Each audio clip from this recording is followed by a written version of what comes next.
Entrepreneur. Yes, sir. Recording artist. Yep. Owner of the clothing brand and store Made in Norfolk. Yes, sir. Amir Driver. That's me. Appreciate you stopping by No problem, bro. BCTV. Appreciate y'all wanting to take time out to kick it with us, man. Come here and show some love to the store and everything. I appreciate that. For sure. This is why I create this whole, this whole VCTV. I want to, highlight businesses, highlight people of interest to me, and really just get their names out there. Right. You know what I'm saying? Like, if we don't do it, who will? Who will? For sure. We'll start from the beginning. Where are you from? Norfolk. You know what I'm saying? Pretty self-explanatory. I kind of figured that, but people who watching this may not know that. Yes, sir. I am from Norfolk, Virginia. Neighborhood-wise, I'm from Poplar Halls. Much love to Park Place and Norview. 7100 is my gang. That's my guys. And my 2800 guys, too. Shout out to everybody in the city.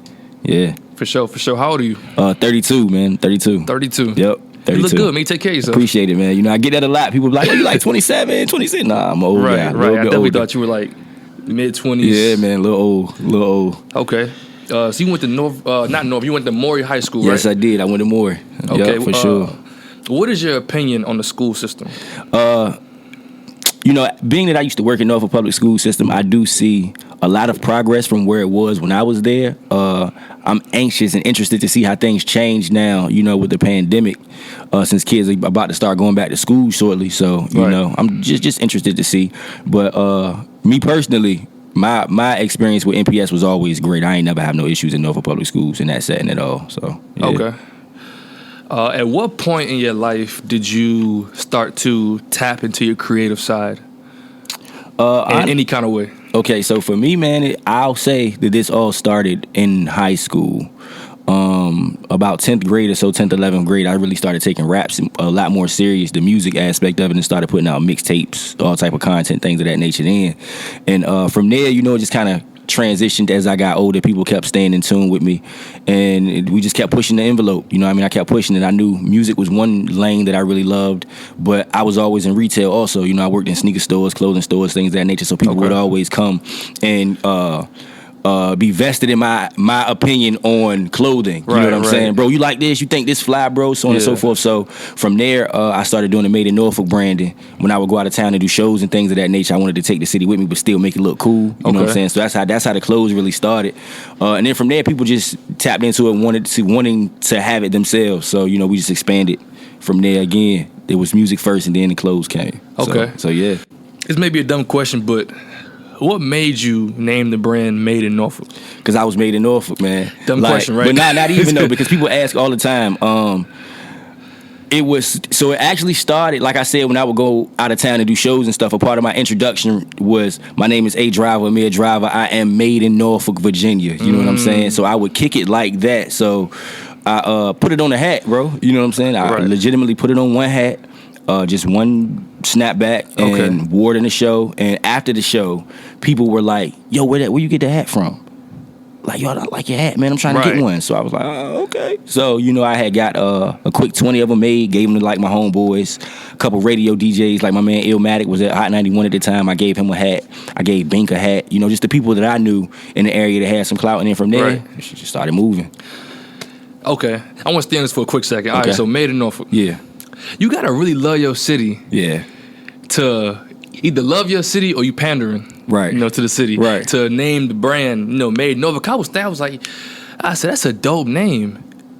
But like, you gotta love your city to name this is your brand. Yeah, for sure. Made in Norfolk. For sure. Is it like a deep rooted like love for the city, or you just knew like Made in Norfolk? People gonna fuck with it. I mean, I feel like it's both for me.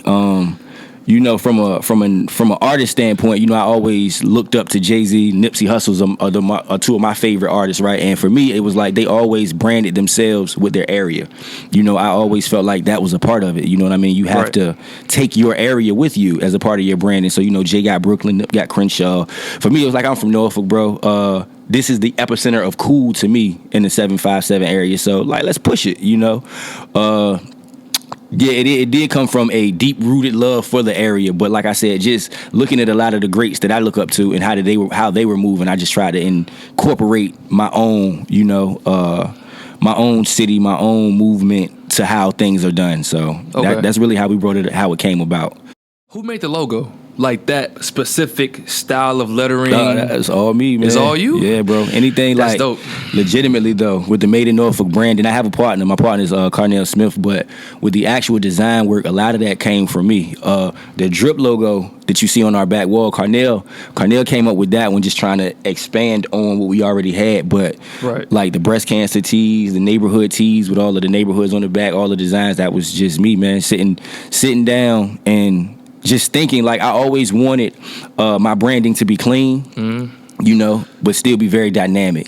I feel like just the text in itself, the simple Made in Norfolk logo, you can put it on anything, you know, and it'll stand out. People will see it, they'll acknowledge it. What is that? What's that mean? Where you get that from? So I didn't want to do anything that was too race specific, if that makes sense. You know what I mean? Gotcha. That way it can appeal to the whole. Right. I didn't want to make it look too urban in a sense, but I still wanted to have that feel to it. You know what I mean? And I felt like that would be the case just because it was me promoting the branding. Like, my demographic is urban, so we're going to see it and take to it at that level anyway. But outside of that, I didn't want everybody to see it and be like, oh, that's, you know, anybody can wear it and go with it. So that's why the branding is as clean as it is. Okay, we're going to get back to Made in Norfolk in a little bit. I want to take it back to high school. Okay.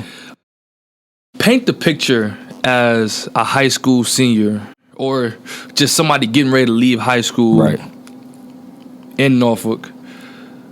You know, young black, man. What are your options at the time? For me, man, honestly, it was either Norfolk State, TCC, Merchant Seaman, or the shipyard. Okay. And a lot of my counterparts were kind of faced with the same thing. In regards to like career building out here, you know, it's kind of scarce. Those are your options. You either going to school, you going to trade school, or you going to do shipyard work, or join the military. My thing was just always trying to find ways to be myself and be financially stable, you know, without having to do anything crazy or jumping out of the pocket or anything crazy illegal. It was just always trying to find ways to monetize and capitalize off the things that I love doing, you know. So even with when I went to school for a brief stint. It was always the focus was music and trying to figure out how I was gonna make some bread off being myself. So I know that's a crossroads age. You know what I mean? For a lot of people, they're you not sure what left or right is. But I feel blessed because I knew always what I wanted to do. I just had to figure out how to do it. You know what I'm saying? So yeah, that was the biggest thing for me. Just figuring out how to bring it to fruition. You know, on the scale that it is now. Okay. Was it hard to like better yourself and really, step into this entrepreneurial for sure world where you're not clocking in? There's no guaranteed check. Right. Like, you get what you work for. That's that leap of faith, man. I tell everybody that's interested in starting business, entrepreneurship, anything of that nature, that initial leap is the scariest thing in the world, because you are stepping away from the consistencies of a 9 to 5. You know that check is coming every 15th or 1st of the month. You know what I'm saying? And those are some things that can truly be terrifying when you are not aware of where it's going to come from. I tell everybody, when you invest enough time into something, the leap is not as bad, because prior to me opening in the storefront, I had been doing Made in Norfolk for 8 years. Okay. You know what I'm saying? So it was small scale, but it was growing to a point where people in the area would be familiar with it enough that once you see that sign go up, the store is available to you. Oh, okay, we can go get this because we've seen it. So I tell people, everybody that has that entrepreneur mind, gauge your market. You know what I mean? Gauge the climate of the market. See if your customer base or fan base is dialed into what you're doing. If they are, and you are making $200, $300 a month off of whatever it is that you're doing, try it.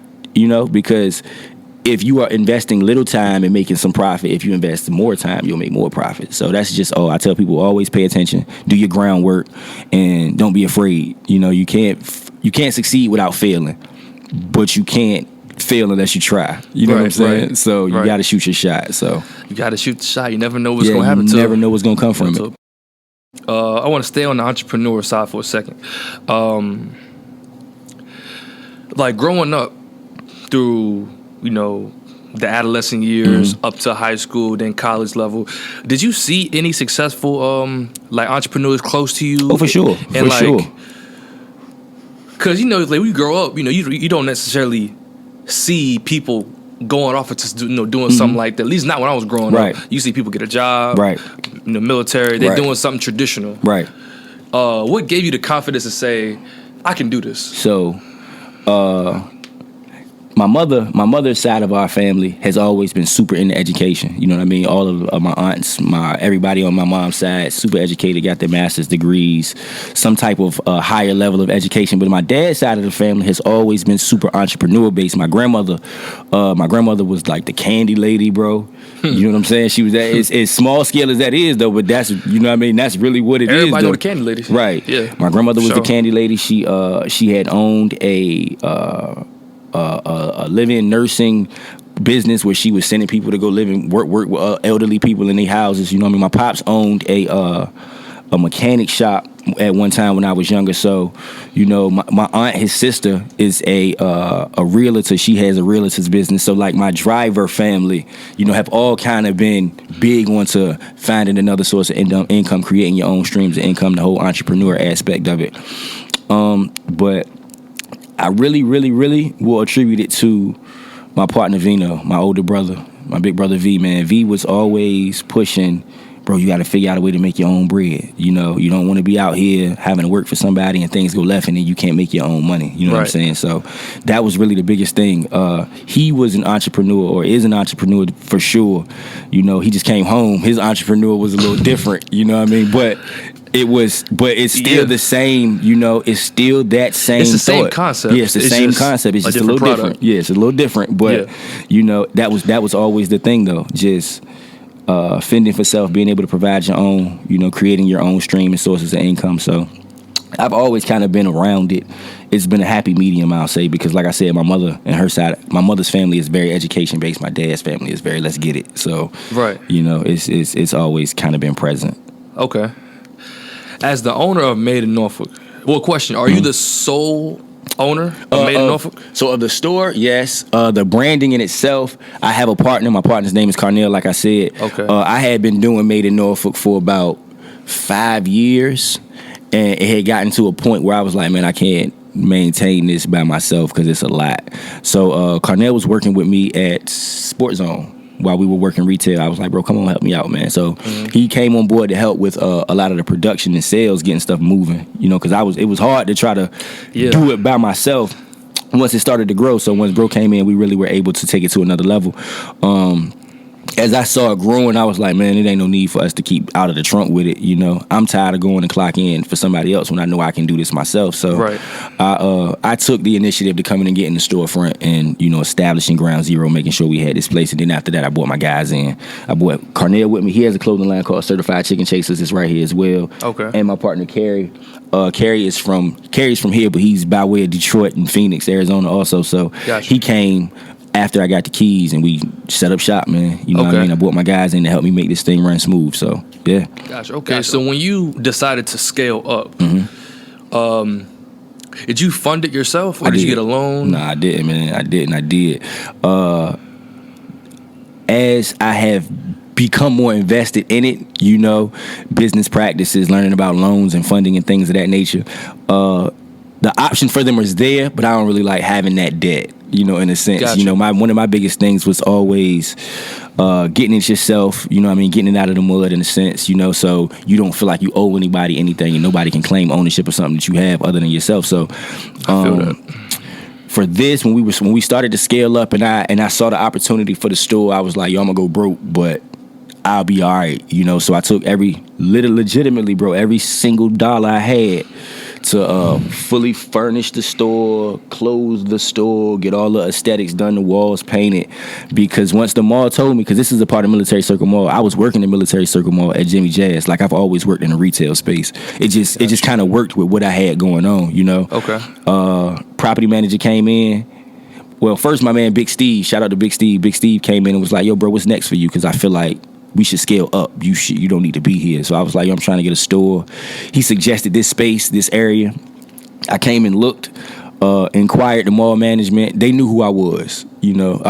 they was like, mall management was like, oh man, I've seen Made in Norfolk. My son has it, this, that, and the third. So they were really eager and excited about trying to help us move into the space. Once I got a go ahead that you can get the space, bro. I had I honestly, no games. I had like $5,700. You know what I mean? To my name though, like that was my little all right, whatever. I got a little 5 bands. Yeah. I was like, you know what, man? Worst case scenario, I put it all in the store and make it all back. So for about 2.5, 3 weeks, I was just kicking it out, getting everything cut on, getting all the aesthetics done, some construction in the store, getting some countertops taken out, and it was all hands on. It was me, my dad, my girl at the time. We were all in here just putting it together, like, for sure. I'm looking around now just thinking like, yo, this place was a GameStop, See, okay, so I haven't been back home in a while, right? And I'm in the military. Right. So I moved out there close to Seattle. Okay. And, I had always seen, Made in Norfolk, the clothing here and there. When I found you at a store, I said, when I get back, you gotta tap in. I gotta check it out. As I'm wearing a sweater, I said, I gotta check it out. Yeah. And I said, this used to be something. Yep. And I was like, this used to be GameStop. Used to be GameStop. Used to be the GameStop. You come out for the 2K drops. You got it, bro. And I said, how the hell did he get this spot? You got it. So GameStop actually moved out about 3.5 years ago. This shopping center, military shops, had been kind of vacant, Okay. So myself, the barbershop next door, and the club on the corner kind of have revived the energy, in this space, which is dope, because that's kind of what you want to do. You always want to raise the property value up in your area, and that's kind of what we're helping do now. But yeah, it was GameStop at first, man, and you really are from the area to know that this was GameStop. I was like, this is the GameStop. Yeah, for sure. And it was laid out for GameStop. We had to come in here, get the slat wall up. Like I said, I took everything I had to put this joint together just to make sure that, when people came in here, they felt like they were in an actual retail space and it wasn't GameStop. Like, people walk in and they still be like, yo, want this? And I'm like, yeah, it was, but it's a different energy in here now. We've changed things up some, so. Yeah, I definitely like the shop. Appreciate it, man. Sure. Appreciate it. I didn't even know you made music, to be honest. I just knew you from Made in Norfolk. It's cool, man. And that's what's so cool about it, though, is because, like, so I have been doing music long time, man. Long time, right? And a lot of people initially knew me from music. So once people started to become more familiar with Made in Norfolk, and they be like, yo, you do music too? And then they go check the music and be like, oh, nah, bro, you really do music too. And it's like, and I'm like, yeah, nah, it's, it's cool. It's dope because at one time it was like, I was like, man, I want everybody to know me as a rapper, this, that, and the third, and if it comes, it comes. But now it's just like, yo, the whole package, is something in itself. So, I don't even be mad at like, yo, you Made in Norfolk, yeah. Then they come back like, yo, you rap too? Yeah, bro, I do it it's a lot. But, as long as people are taking to it, I don't have no issue. Whenever you come to the party. Money, Yeah, right. Whenever you come to the party, it's cool for me. Exactly. Which industry which industry is with the most taxing as far as like getting started, getting the pop? Shit, music. No question. Music, man. Because it's so subjective, or objective, I should say.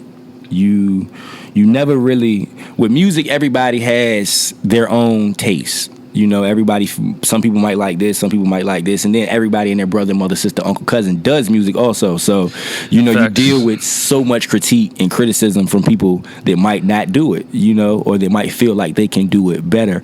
With clothing, it's kind of like, no face, no case. All right, I just like that shirt, let me get it. You know what I'm saying? I feel you. That makes sense. You know what I mean? It's like, all right, I like that. Let's get that. No second thoughts about it.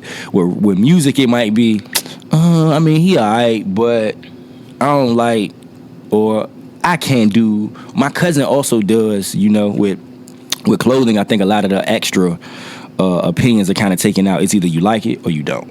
Okay. And if you like it, more times than not, people invest in it. With music, I might like what you got going on, and that's where it stops. Right. You know what I'm saying? I'm like, oh, that's all right. That's cool. And they leave it alone. Mm-hmm. You know what I mean? No further investment in it. But with the actual physical stuff like the clothing, I like that shirt. Let me get that shirt. Damn, somebody complimented me on this shirt. Let me go get another one of those shirts. You know what I'm saying? Right. With music, it ain't like, oh, I like this, let me listen to it. Sometimes it is, you know, let me listen to it, you know, put my friends on. It happens a lot more with the clothing than it does with the music. You know what I'm saying? That makes sense. You think that's just a way of life? Or Kinda in a sense.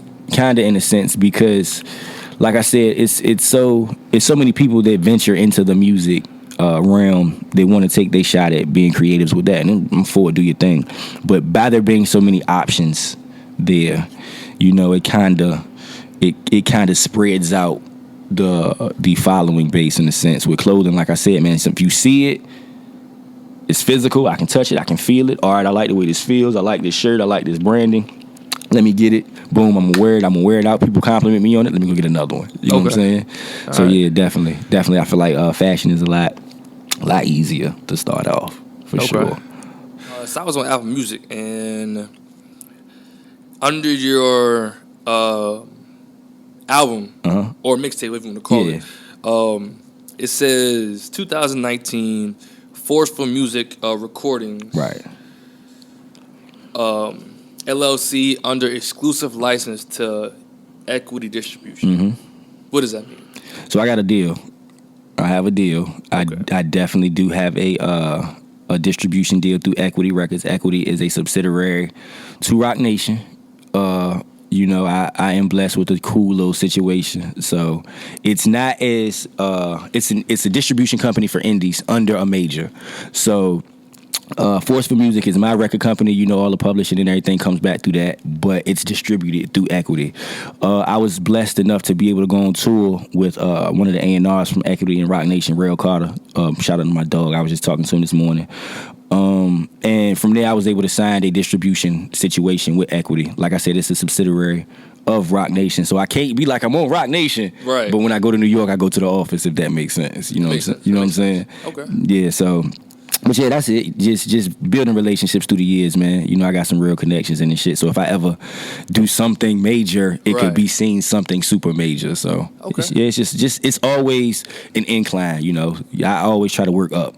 I appreciate you for noticing that though, because I don't think a lot of people be paying attention to that type of stuff. But yeah, I definitely peeped it out because you know most people they either distributed like through their own with DistroKid or something like that, and then you can pay to like change the name or something like that. But I was like, that sounds like a real that's real. A real company. So that's what I'm asking about that. Yeah, that's real. That's real. Equity, like I said, is an independent distribution company through Rock Nation. So whenever anything drops, I get placed on all the DSPs. You know, they do a lot of PR stuff for me as well. With that last project, what was the last project? First Day Out. We got a Spotify placements. We got some Napster placements and all that other stuff. So yeah, it's a real situation. You know what I mean? They really are working the product and content for me whenever I put it out.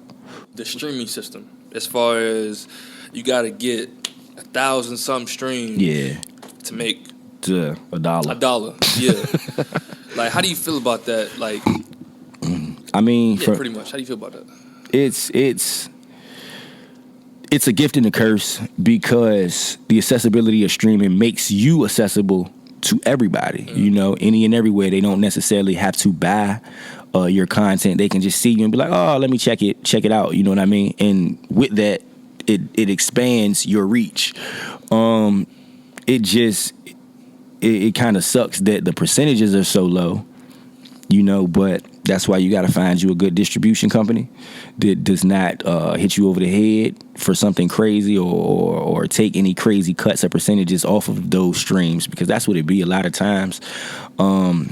You do have to get a certain amount of streams before you start to see a true dollar amount. But if you're dealing with a distribution company that's taking a percentage of that also per stream, it's going to take a lot longer. So, you know, it's for me, man, it's just all about your personal brand, how strong your personal brand is, how hard you're willing to work to make sure that people are seeing the product once you put it out. And just going from there. Like I said, it's a gift and a curse for sure because it makes it so accessible. Right. But you just got to do a lot of work. What's the benefit of signing a distribution deal?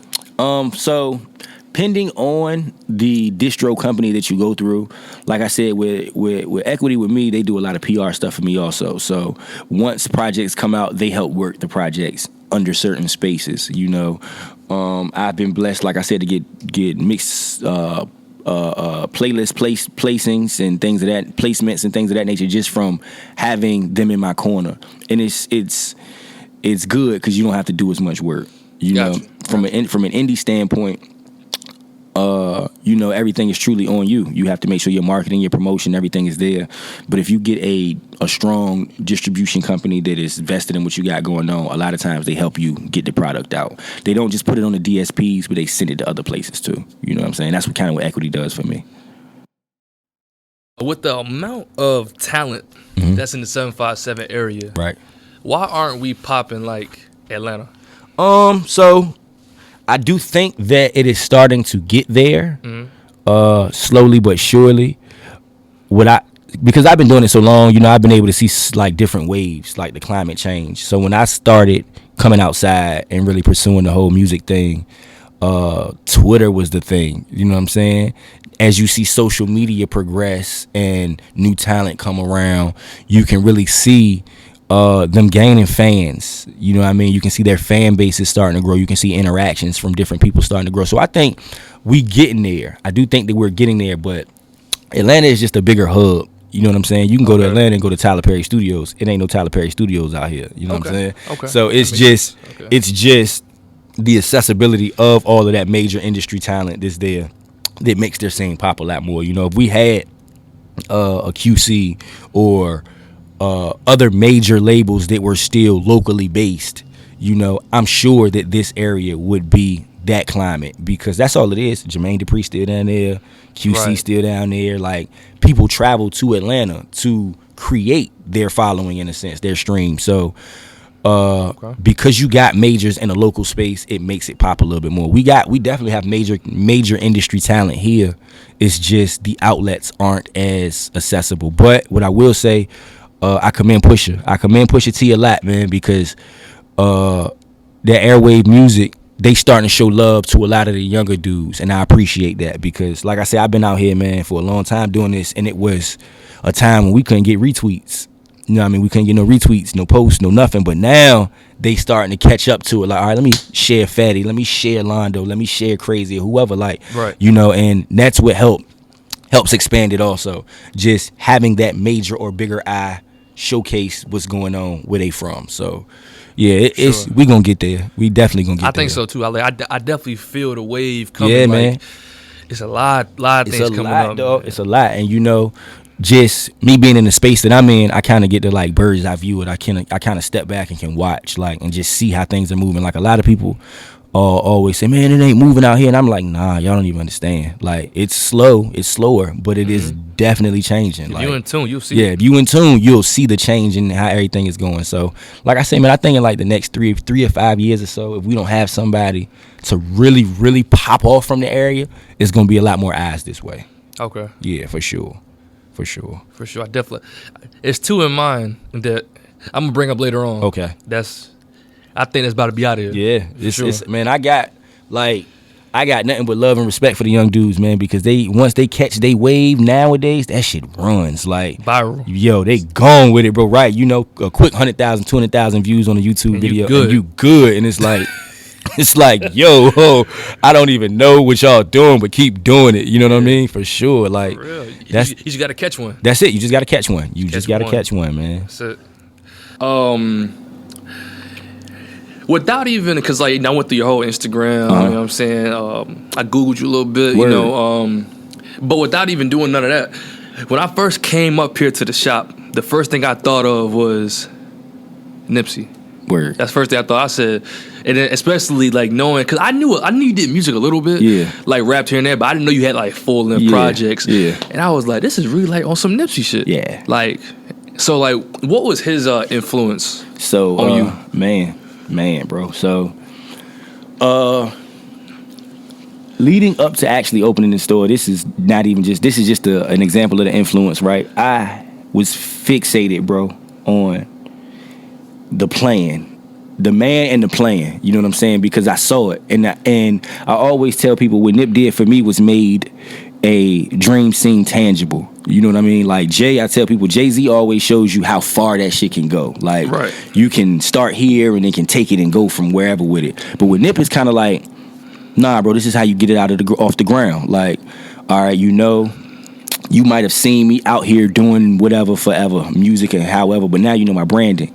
And you know my branding because I wore it in every video, because I put it on everybody around me. You know what I mean? I made it a focal location for my area. You know what I mean? That Marathon Crenshaw store, when you go to California, SoCal area, people are still trying to pull up and see the store, you know? God rest the cuz soul, you know what I'm saying? But even prior to that though, like, people was really tapping in with that. What did it for me was the actual Crenshaw mixtape when he sold it for $100, right? And what made me feel like, yo, this is really real is not even that the tape was sold for $100, but how they packaged it. You know, a lot of people felt like, oh, they were just selling a $100 CD, but the CD came with a CD, a hat, a T-shirt, and an exclusive ticket to a show. So while you're paying $100 for this one album, you getting $100 worth of product. Right. It's just packaged differently. It was just like a bundle. It was a bundle pack, but they weren't advertising it as such. It was just the album, you know. And I'm like, yo, this is really smart, bro. Like, you do music, you got clothing, you tie it all together, and you sell it to the people, you know. And it's like they take if they start taking to the branding clothes wise, they'll eventually like, all right, let me check this music out too. And then if the music is good, it's like, oh damn, this is really a whole package. So for me, that was like eye-opening, bro. Like, for real. Because I was like, yo, man, I got Made in Norfolk hats. I'm putting out a mixtape every 6 months, getting physical copies, going out here doing shows, shooting videos. Why not tie all this stuff together? So the first project that I did, tying it all together, was the Little 4-Wheel project. I had a T-shirt. We had a show and hard copy. You know what I'm saying? So, and people really dialed into it. I was like, yo, this shit really works. Like, this is really the way. So from there, I just really paid attention to the plan. Like, all right, man, we're gonna keep grinding until we get to a point of getting to a store. I really feel like I manifested this because like after he got killed, I was like, man, I gotta do this store shit, man. I can't let this energy go, bro. I know this shit is real. It can be done. So it's like a documentary on YouTube showing them go through the course of opening the store, and I watched that shit every day for like 6 months. Damn. No, but I swear to you, like every single day, like I was just wired. It would be on my phone. It was a picture of Nip standing in front of his store on my phone. I was like, yo, I gotta have that, and like it just all fell into place for real. You know what I mean? He was truly for me a point of reference. Like, yo, you can really do it. You can just follow these steps, because he was so transparent in telling you how he went about doing it. It was really like step by step. All right, bro, we started selling one T-shirt. Once we saved all that money, we put all that money in, got some more T-shirts. All right, we got some hoodies now. We just kept adding up on product until it got to a point of being like, all right, we can go get a space. And that's kind of how I approached it too. You know, just staying consistent, keep building the client base until it gets to a point of being like, all right, we can move to the next spot, and we here now. If you look around, it's like Marathon shit all over here. It's an all money in $ on the back wall. It's a flag, Marathon flag on the back wall. The week I opened, somebody came and bought me 2 pictures of Nip. The first week we opened, somebody was like, yo, bro, I feel your energy and I want you to have this. And I was like, all right, word. That's dope. Crazy dope, man. And I was like, damn. I was kind of taken aback by it, because I was like, yo, I know I advertise and promote that I'm a big fan, but for you to be like, you feel it, I was like, that worked. So, yeah, we got Nipsey pictures in here, you know what I'm saying? Like I say, flags on the wall, all money in, $ on the wall. It's just, that is what I wanted this to be. You know, this is my take on what Cuz started, you know what I mean? Sure. This is just my expanding on it, so yeah. It's definitely an energy. Yeah. For sure, it's an energy of empowerment, right? Of self, but self and the community, and that's what's super big for me. Like, you know, just even with all of the art that's on the wall, you know, it's all area specific. We got old Waterside on the back counter. You can't see it, but behind all of the pans over here is Tidewater Drive, Virginia Beach Boulevard, and Military Highway signs. Over there, it's another sign, 7 City sign. We got like the scope on the wall. Everything in the store is kind of area specific. You know, I wanted people to feel like they were in the city. Like, yo, I'm here. This is what Norfolk feels like. This is kind of a physical representation of the city, though. So, Yeah, I'm always excited when people come in and say they feel, like they are in the space. So Definitely. yeah, it's big for me. Okay. All right, going back to Made in Norfolk. Was it important to emphasize the high fashion? Yeah. So I always, like I said, I feel like you manifest everything, man. That started as a song. It being high fashion, I always said to people that, like, you have to create the perspective for everyone else. You know what I mean? You have to make people see yourself and you how you want them to. Like, I took that from Wayne. When Wayne was out here telling people he was the greatest rapper alive since Hoover time, I was like, I don't know about that. But if you say it long enough, and you believe it, people will take to it. Yeah. So I made a song, man. It's called High Fashion. It was just the hook was just Made in Norfolk is high fashion, and I started using that as a slogan for the brand to make people like just view it different. It's not. I don't want you to look at it and be like, this is a t-shirt hoodie line. Nah, bro. This is a high fashion branding apparel line that's in the area. You know what I mean? Everything that we do is from a high fashion base. It's not like we just slapping some shit on the t-shirt. Nah, bro. Right. If you gonna get a Dior tee, just know that you can wear this Made in Norfolk tee right beside it, and people might ask you about your t-shirt before the other person got on their shirt because it's still high fashion. So that was my thing, just creating that perception for the buyer. You know what I mean? For the person wearing it. Like, if I tell you it's high fashion, if I show you it's high fashion, if I keep drilling into you that that's what this is, and you put it on your body and looking at me like, damn, this shit really is high fashion. You know what I mean? It really is high fashion. So that was it. Just creating a slogan that people could take to, that I felt like was real, and just manifesting what I wanted the perception to be, for sure. Right, because I always, you look at LV, Prada, Dior, and I used to think to myself, what makes them? What makes it? What makes them the bar? Right. Like, what makes them? Is it the material they use? Like, is it the place they get their materials from? What makes them high fashion? And I just like they make it high fashion. They make it high fashion. So the materials, the material is great for sure, but definitely comfortable. Yeah, the price pointing is what throws it, and you like, oh, this is $500 shirt. This is high fashion. It's just $500. It's just $500. That's it. They just created that demand. And it's simple, too. Right, super simple to make you feel that way. So if they can do that, why can't we do that? Why can't we do that? Why can't I be high fashion? Why can't I be high fashion? Who's to say that my branding isn't?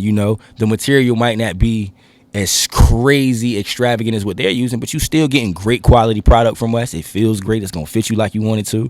It's not going to go... It's not gonna ever lose its value, you know what I mean? Because like I said, everything that we do is kind of general. So you wear it now, 5 years later, it'll still be as fire as it was, just like any other high fashion brand piece. So I'm like, man, if they can do that, why can't I? Exactly. Why can't I? So that was all, just creating that perspective for the buyer. You know what I mean? Letting this is what my stuff is. It is comparable to. It is high quality, high fashion, and you can wear it and feel that way. So yeah, that was it, man. This is kind of like a clothing nerd question. Okay. The embroideries. Yes. Of the clothes. Yeah. How do you do it? Because you have different type. You got like just regular t-shirts. Yep. You got sweaters. It's like it looks hand knitted. Yep. You got the jackets. Yep. Like, so without giving the sauce all the way. Right. You know what I'm saying? You still got business here. Right. For somebody looking to up the quality of their clothing brand, right? What kind of advice would you give them, like, for embroidery purposes? I would say, one of the most important things is the stitch count. When you're about to get your product done, you want to make sure that you have a proper stitch count on whatever the logo design is, so it translates properly on clothing. Because sometimes when you get an embroidered file, the people that might create it undercut you on the stitches or overshoot you, so it's like you paying more and then it looks crazy. You just want to make sure that the DST file that you get is accurate to the logo design that you got, and it looks good on clothing. Starting out, we were just doing vinyl, cutting and laying vinyl with heat and things of that nature. But as the demand grows, you got to step outside of that and just make more more sustainable clothing. Screen press is something that we do heavy. We do a lot of direct to garment printing, the embroidery, like you said. Those are a lot of long standing methods that you can do with your clothing that'll up the quality, you can up the price, and people will feel even more comfortable paying that because they know it's going to be good forever. You know what I'm saying? So that's just one of the biggest things. I tell people, starting out, you can start out doing it yourself with vinyl. Get you a vinyl cutter, heat press, computer, make it work. But as the demand grows, you want to raise the quality level, and that just comes into the DTGs, the screen printing, and the embroidery, things of that nature. Okay. Yep. And we do a lot of that ourselves. One of my biggest things, bro, was being super self-sufficient. Starting out, I did all of the clothing production myself. Now, we have all the machinery to do it, so we kind of not necessarily outsource, but I'm bringing in people to show them how to work certain things, so I ain't got to do it as much myself. So like most of the production is in-house? All of it. All of it's in-house? Yeah, all of it. The sweater I have on right now is in-house. The sweater you got on right now was embroidered here. Oh, wow. Yes, sir. These certified chicken chasers hoodies, we take care of all that stuff. That is dope. I definitely was wondering that. Yeah. That's dope. Yep, we take care of it all, man. It's just like I said, it's more cost efficient. I was about to say that probably saves a lot of, back to the whole NIP thing, all money in, man. No money out, bro. We are very, very heavy on investing in self. So, yeah, everything that's in this store, we touch. My partners and I, if you have a piece of clothing on, we have physically put it together for you. You know what I'm saying? It's really, if I didn't touch it, Carnell did it. If he didn't do it, Carrie did it. So, yeah. You learned that just off of just trying it. Yeah, try and error, man. YouTube University is one of the best colleges you can go to. That's a fact. You can learn how to do anything. Anything on YouTube, anything. And that's something that I honestly tell a lot of creatives and entrepreneurs and people that want to get into things. They like, yo, how can I do this? How can I do that? I tell them Google it and YouTube it. Yeah. And some people get upset when I say that, but for me, it's like, yo, I can tell you how to do it, but then you're going to keep having to come back to me for me to tell you how to do it. And I don't really have time for that. Right. I would rather tell you where to go get it from. Right. Go gain this knowledge. And if you ever got any other questions, you can ask me. Sure, I'll point you into the direction. But if you can do it yourself, you saving money, you saving time. And then you have information. The information travels. You can sell that off to somebody if need be. The same thing you asking me, somebody else might ask you, and now you got the tools to be able to tell them, oh, okay, well, it's this, that, and the third, and how you do it. And you charge some if you want to, but yeah, that's the biggest thing, man. YouTube and Google. You can find whatever you're looking for. That's a fact. Pandemic hits. Yes. What is your first course of action? Like, as soon as you figure out, oh shit, this is real, store shutting down, there's no more foot traffic that's going to be accessible to me right now. What we did for the store was move it to all online base. We do have a Made in Norfolk apparel clothing store, online store. So a lot of the commerce was just online. It was all digital based. It was heavy visual content. I was always trying to put out some type of commercial or something to still let people know that we were still here, that the site was available to them. I kept the new product moving also.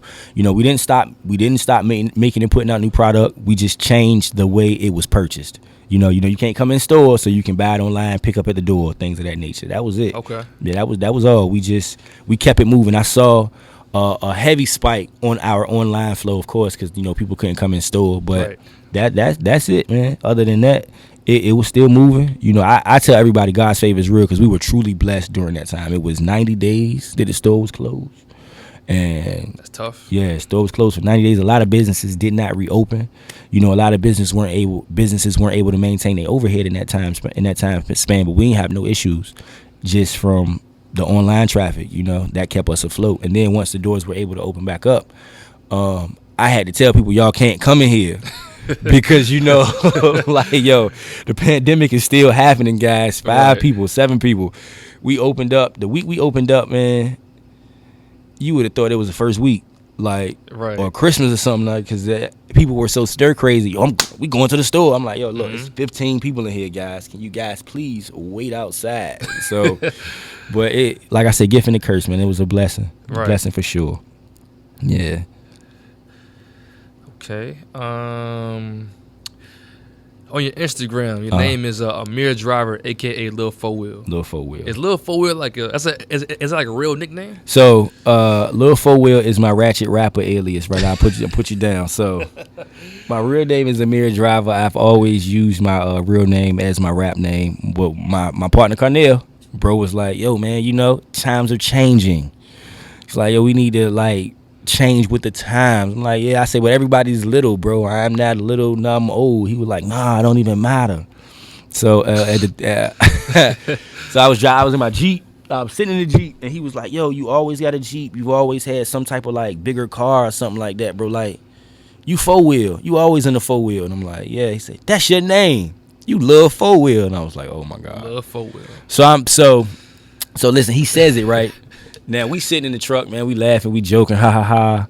And, like, later that night, I had went out and took a picture for the gram, bro, and took a picture in front of the car and made that my caption, like, Lil 4-Wheel. Just joking, messing with him for real, because that's my mans. We laughing about it. Next day, I was out and walking through the mall. I, like remember like it was yesterday. And someone was like, what's up, 4-Wheel?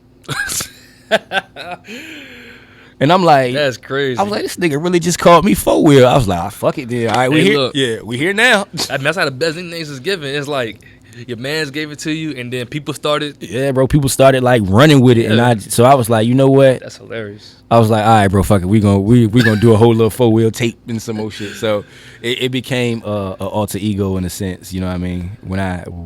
When I guess I'm in my rapper bag, they be like, "Oh, you 4-Wheel today." So, but yeah, nah, that's where it came from. You know what I mean? So I just maintained it because, like I said, when you have somebody call you that you out, it's kind of like, how do I walk away from it now? You know? So yeah, it's cool though for sure. The box is the box like a look for you? So now, yeah, man, I argue with my barber every week about a haircut. Cause she want to cut it off, and I be debating whether or not I'm gonna get a haircut and do the low cut and waves and shit. But now it's kind of signature, you know what I mean? Even though I wear hats and shit every day, all day. But like if I'm out and that's Driver, you know, it's a part of the branding in a sense now. So I just go with it. No, you're right. Cause like if you just like if I look at a silhouette, yeah, for sure, and I see the box, you gonna know, right? That's I'm gonna know. Yeah, bro. Yeah, I'm gonna know.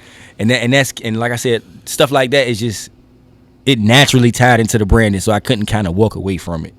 You know, I just kept walking around with this box. Initially, I got a box because my dad has a box. Mm-hmm. So I was like, "Yo, man, if I let my hair grow, I look just like you." Blah, blah, blah, blah. One of them times, man, and we did the box, and it just worked. And I've had a box for like 4 years now. I cut it every once in a while, then I grow it back. If I get a haircut, bro, and nobody will know. Oh, because the hats? Yeah, I get a cut and be like, nah, I shouldn't have done it. Right. I done fuck my branding up. You know what I mean? Now I look crazy. So wear a hat for a month. Now I'm back. They like, oh, here you go. So yeah, it's definitely a part of the branding now. How did life change around the city for you? Like, how did life change for you around the city once you started seeing success with the music, success with the clothing brand, you opened the store? Like, how was it, like, just walking around? Man, honestly, bro, it's a blessing because I tell people all the time I get to be myself all day, every day, and have people receive it from a genuine place. You know, sometimes you get guys that make music or whatever, and they're a character. People only love them for that character.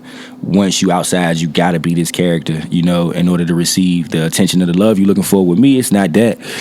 I've been rapping for so long, everybody know Driver the rapper. Then once the clothes started popping, it's like, yo, bro, you really are a staple in the area.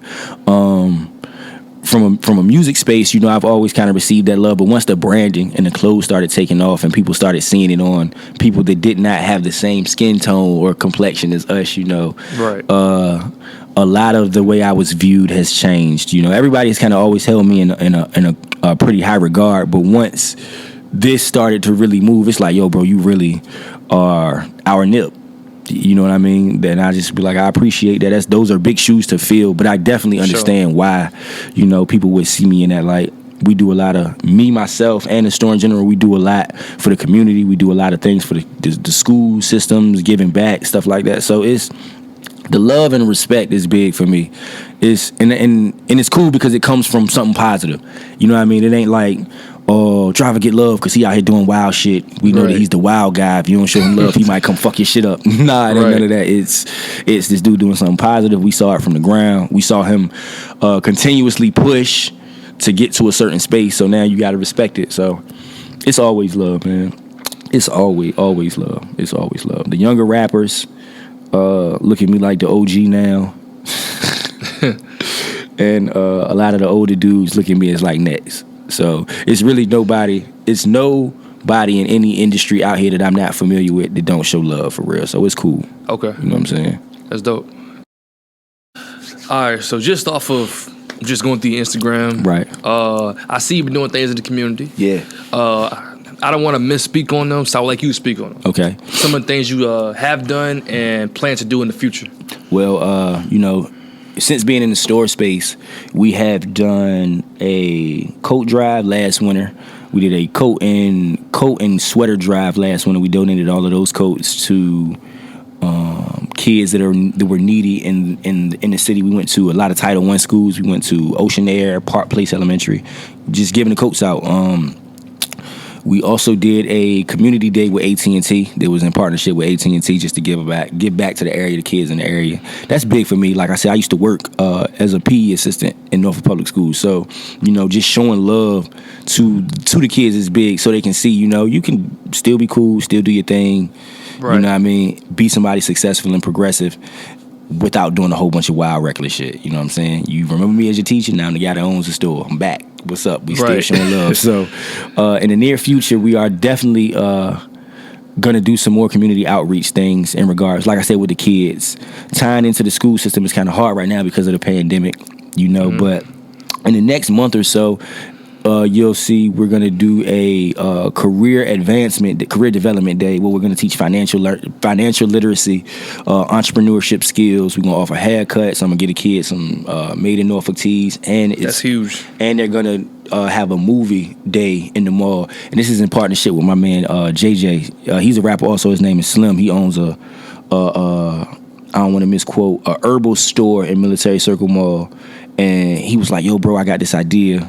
Came to me and we made it work. So that's next, just doing things in the area to try to keep morale high while the pandemic is still going on, because we can only be within such close proximity to each other. But that's next though. Okay. That's next. Okay. That's next. And then we'll probably do the coat drive, toy giveaway or something like that for Christmas, just for the underprivileged. Okay. Yeah. The violence in the area. Mm-hmm. What do you think could be a possible solution?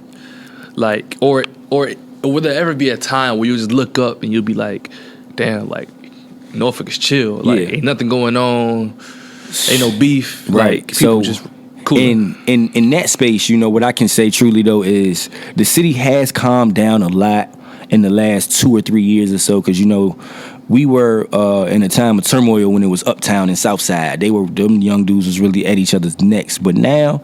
I really think the focus is just making bread. I really think a lot of the young guys now are really more so focused on getting money and trying to better their situations. The way they go about doing it might not always be the best.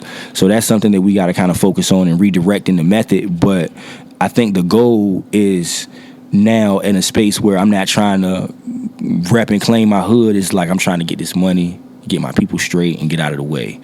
So... violence, unfortunately, in any urban city, man, is something that you're going to have happen. Unfortunately, just ego, pride, whatever. It's something that you're going to deal with. But I will say that we have slowed down a lot. And I do feel like as a lot of those younger dudes that were being wild get older, that energy will trickle down. We ain't trying to do that no more. We trying to get some money, So, like I said, with any urban city, you're going to have that. But I do feel like it has slowed down. With prayer, we'll get to a point of not having to experience that at all. I hope so, man. But it has definitely digressed a lot. So, okay. Yeah. Last question if I let you get up out here. Okay. All right, on the song "Purpose" off of the Chase tape. Yeah. You said, "I'm not a rapper. I'm a street preacher." Yeah, street preacher. Yeah. Right now, in the present moment, what message is Amir Driver trying to send to his people, his audience? And the youngins, coming up, that's looking at him, for direction. For me, man, it's about Progress, prosperity, and positivity for sure. Like I tell everybody, you know, I have lived a variety of different lives out here in this area, you know, trying to find my way, but being true to myself, staying positive, and pushing positive energy is what's always worked best for me. You know what I mean? Like I tell a lot of the young guys, you don't have to be a square or no corny nigga, whatever, to feel like you can be cool, bro. You can still be a positive person. You ain't gotta, you know, not live your life. You can live your life freely, but just from a positive space. So for me, it's really big on that. Being positive, maintaining positive energy, and projecting that and receiving it back as it comes. You know, all of these things that I'm being blessed with just came from me positively taking a step forward and putting it out there for people to see it. Being myself for people, not trying to be outside of myself or being something I'm not to appease or please other people. My message to the kids is always just be true to you, stay faithful, stay positive, find something that you love, and try to find a way to monetize it, honestly, man, because, you know, financial freedom is one of the biggest freedoms in the world to me. You know, once you are able to create your own dollar, your own stream of income, you now are able to move it a different way. And if you can do it doing something you love, you'll never feel like you're working. So that's really big. My message, like I said, positivity, progress, and prosperity, man. That's it. Just stay focused, stay steadfast, stay faithful, and know that you can achieve whatever it is you're trying to do as long as you stay locked in on it. You know what I mean? For sure. For sure. I like that. Amir Driver. Yes, sir. I appreciate the time. No problem, man. Is there anything you want to plug? When is this gonna be out? The full interview will probably be out. What's today? Wednesday, Friday, Saturday, Sunday, Monday. Probably be out either next Monday or next Tuesday. All right, cool. So we gonna plug some. So I got a surprise tape coming right on the 31st of October. It's called Scary Hours. It's only 3 songs, but yeah, it's fire. We got a short film coming out also called Scary Hours, and probably a video from the tape. So Halloween, you know, I got a gift bag to drop off. You know what I'm saying? We shot the movie last Sunday in store, like a little Halloween themed joint. But yeah, the tape will be out the 31st. We got all fall and winter made in Norfolk certified chicken chases and Blue Dreams apparel coming in within another week or so. So we're here, guys. Stay tuned, stay locked in. God, family, maintain. 3's up over everything. That's it. You know what I'm saying? All right, my man. Scary Hours coming soon. Scary Hours.